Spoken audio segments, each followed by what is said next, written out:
એકચ્યુઅલીમાં જે મોમ વિશે જે કહેવામાં આવ્યું છે એ બહુ જ સરસ છે અને ખરેખર દરેક બચ્ચાઓને લઈને આવવું જ જોઈએ આ પિક્ચર જોવા, એટલે ખ્યાલ આવે કે મોમ શું છે એકચ્યુઅલીમાં ઘર માટે.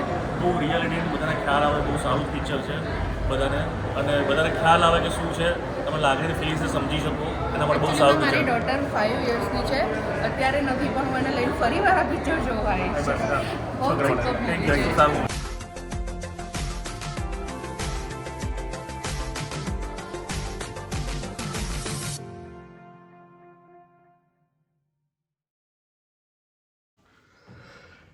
નમસ્કાર દોસ્તો, હું છું ગર્વથી ગુજરાતી વિપુલ અને તમે પણ ગર્વથી કહો હું ગુજરાતી.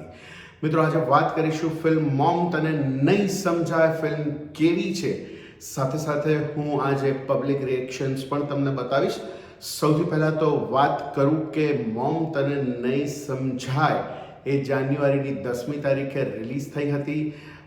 નોર્મલી હું મારા વિડીયોમાં દરેક ફિલ્મોના આપણે રિવ્યૂ કરતા હોઈએ છીએ. આ વર્ષમાં 2 ગુજરાતી ફિલ્મ આવી. 3 તારીખે વિક્ટર 303 અને કાશી રાઘવ, આ બંનેના રિવ્યૂ મેં કર્યા હતા. એ બંને ફિલ્મો સરસ હતી. ત્રીજી ફિલ્મ હતી 10મી જાન્યુઆરીએ મોમ તને નહીં સમજાય. બહુ જ સાચું કહું તો આનું ટ્રેલર જોઈને મને એવું લાગ્યું હતું કે ફિલ્મ ઠીક હશે કદાચ. અને 10 તારીખે હું અમદાવાદમાં હતો નહીં એટલે હું આ ફિલ્મ નહોતો જોઈ શક્યો. સો મને થયું કે આ ફિલ્મ ઠીક છે, એટલી સારી કદાચ નહીં હોય તો સ્કીપ કરીશ તો ચાલશે, એવું મારું માનવું હતું. હું થોડાક દિવસો ફોલો કરી રહ્યો હતો બુક માય શોને અને હું જોઈ રહ્યો હતો કે મોમ તને નહીં સમજાય સરસ રીતે ચાલી રહી છે.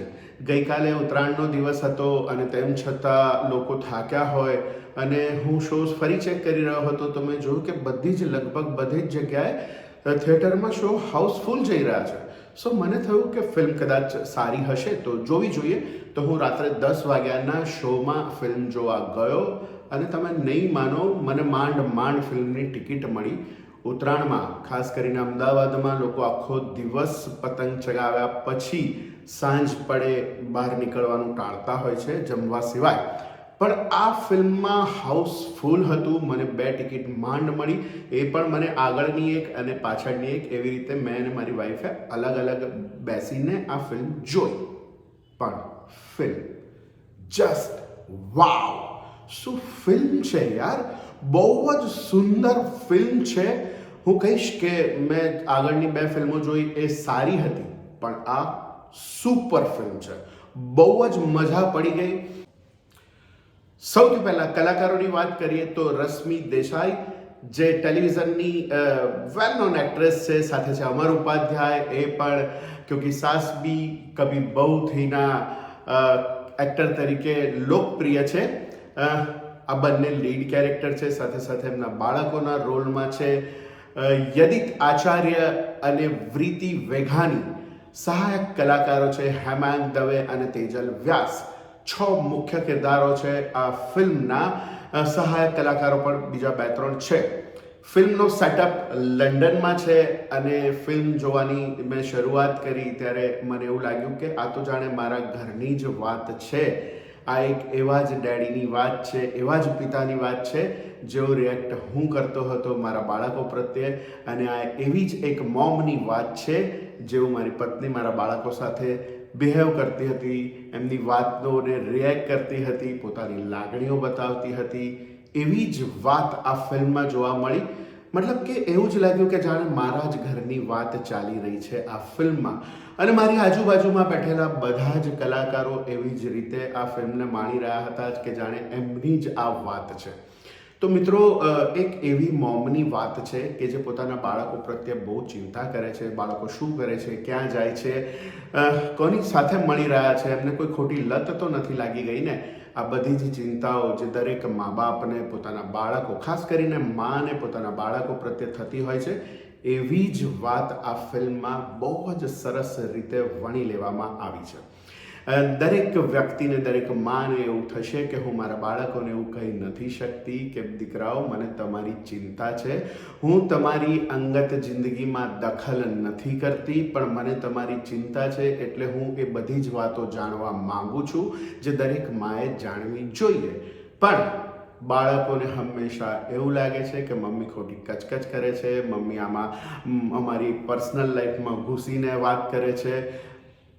પણ સાચી વાત એ છે કે મમ્મીને એ દરેક બાળકોની ચિંતા છે અને એટલે જ આ દરેક માને ફિલ્મ એટલી જ ટચ કરે છે જેટલી એક આમ ઓડિયન્સને ટચ કરે છે. જે માં પોતાના બાળકોને ડાયરેક્ટલી આ વસ્તુ નથી કહી શકતી કે દીકરાઓ અમને તમારી ચિંતા છે, આ ફિલ્મ બહુ જ બખૂબી રીતે તમારા બાળકોને સમજાવે છે કે તમારી માને તમારી કેટલી ચિંતા છે. સો મોમ તને નહીં સમજાય એવું નહીં, પણ દીકરાઓ તમને નહીં સમજાય કે મા તરીકે મને કેટલી ચિંતા છે. મિત્રો, આ વખતે મેં પબ્લિક રિએક્શન્સ પણ લીધા છે, એ પણ હું તમને આ વિડીયોમાં બતાવીશ કે લોકોને ફિલ્મ કેવી લાગી રહી છે. હું લાસ્ટ શોમાં 10 વાગ્યાના શોમાં ફિલ્મ જોવા ગયો હતો ગઈકાલે, એટલે કે 5મા દિવસે ચોથા દિવસે હું આ ફિલ્મ જોવા ગયો હતો અને હાઉસફુલ ફિલ્મ ચાલી રહી હતી. બહુ જ સુંદર ફિલ્મ બનાવી છે. ધર્મેશ મહેતા એના ડિરેક્ટર છે. મ્યુઝિક છે સચિન જીગરનું. બહુ જ સરસ રીતે લંડનના સેટઅપમાં ફિલ્મ આવેલી, વિઝ્યુઅલી બહુ જ પરફેક્ટ ફિલ્મ છે. હું આશા રાખીશ કે દરેક ફેમિલીએ આ ફિલ્મ જોવી જોઈએ. સારી કેવી હતી ફિલ્મ? કેવી લાગી તમને? તમને કેવી લાગી? કેવી હતી ફિલ્મ? ગમી ને? કેવી લાગી એમ ને?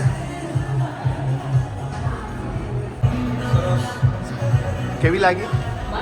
કેવી લાગી? કેવી લાગી એમ ને? કેવી લાગી? એકદમ મસ્ત. રિયલ ને? સાચું ને? કેવી લાગી ફિલ્મ? સાચી ને? એમ ને? કેવી લાગી? કેવી લાગી ભાઈ તને?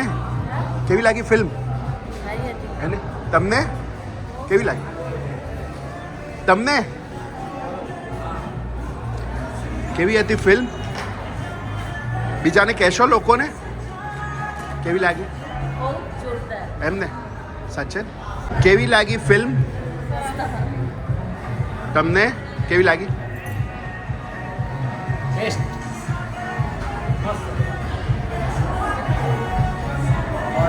ફિલ્મ સારી.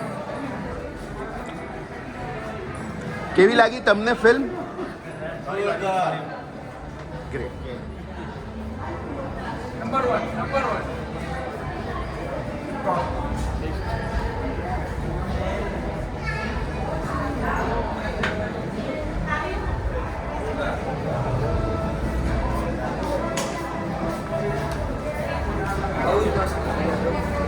મસ્ત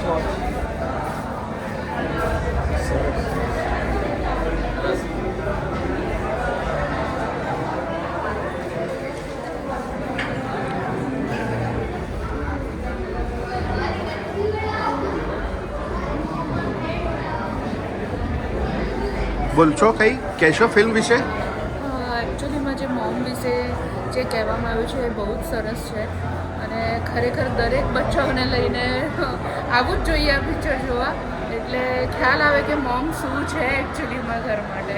બહુ રિયાલિટી બધાને ખ્યાલ આવે, બહુ સારું પિક્ચર છે બધાને, અને બધાને ખ્યાલ આવે કે શું છે, તમે લાગણીની ફિલિંગ્સને સમજી શકો, એના માટે બહુ સારું મારી પિક્ચર. ડોટર 5 યર્સની છે, અત્યારે નથી પણ હું એને લઈને ફરી વાર આ પિક્ચર જોવા આવી છે. બહુ જ superb movie છે. સારું મૂવી છે. કેવું છે કંઈ? કેવી લાગી ફિલ્મ? સુપર. દરેક લેડીને એવું લાગતું હશે કે આ મારા જ ઘરની વાત છે, મારી જ વાત છે. બધાએ ફેમિલી સાથે જોવી જોઈએ.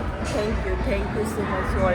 અને બીજી એક મારી નમ્ર વિનંતી એ પણ છે, મારો પર્સનલ મત છે આ, કે આનું કદાચ પ્રીમિયર નથી થયું અને હું તો એવું કહું છું કે દરેક કલાકારો, ઇન્ડસ્ટ્રીમાં કામ કરતા દરેક કલાકારોએ આ ફિલ્મ ટિકિટ લઈને જોવી જોઈએ અને પોતાના રિવ્યૂ સોશિયલ મીડિયા ઉપર શેર કરવા જોઈએ કે અમે પર્સનલી આ ટિકિટ ખર્ચીને આ ફિલ્મ થિયેટરમાં જોઈ છે અને આ ફિલ્મ બહુ જ સુંદર છે.